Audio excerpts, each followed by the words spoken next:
குடும்ப தலைவனாக உழைக்க வேண்டியிருந்தது. திருமணத்திற்கு வந்த மொய்யில் அயல்நாடு செல்ல ஏற்பாடு செய்தேன். உள்ளூர் முகவர் மூலம் வெளிநாடு செல்ல வாய்ப்பு வந்தது.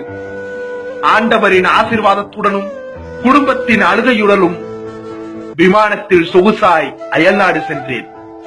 விமானத்தில் மட்டும்தான் சொகுசாய் வந்தேனே தவிர இறங்கிய நாள் முதல் இன்று வரை நான் பட்ட இன்னல்கள் எண்ணில் அடங்காதவை.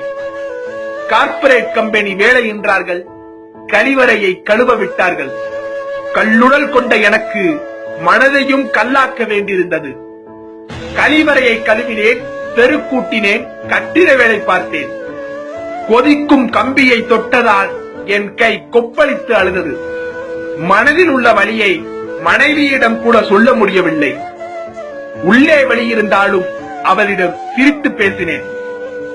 என் மனைவி வீட்டில் கூட்டி பெருக்கினால், நான் அயல் நாட்டில் தெருவை கூட்டி பெருக்கினேன்.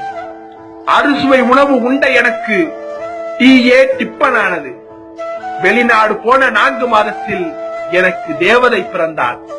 மகளுக்கு இனிப்பு, உடை, பொம்மை மட்டுமே என்னால் அனுப்ப முடிந்தது.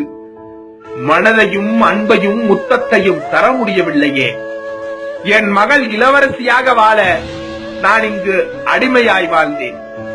தொலைந்து போன என் இன்பத்தை தொலைபேசியில் பேசிய மகளின் குரல் தந்தது. இப்படியே சில மாதம் ஓடியது.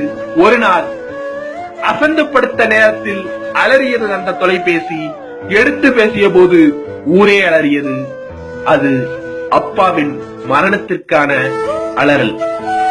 வீடு செல்ல நினைக்கும் என்னால் முடியவில்லை. இந்த அடிமையை அந்த நாடு விடவில்லை. எந்த பிறவியில் செய்த பாவமோ தந்தைக்கு கொல்லி வைக்க இயலாதவனானே. என்னை சுமந்த தந்தையை என்னால் சுமக்க முடியவில்லை. அவர் பிணத்திற்காக என்னால் பணம் மட்டுமே அனுப்ப முடிந்தது. பின் நான் பாடுபட்டு அழுதாலும் காந்தியின் சிரிப்பால் தான் என் குடும்பமும் சிரித்தது பணத்தினாலே. உறவினர் முன் தலை நிமிர மொழி தெரியாதவனிடம் தலை குனிந்தேன்.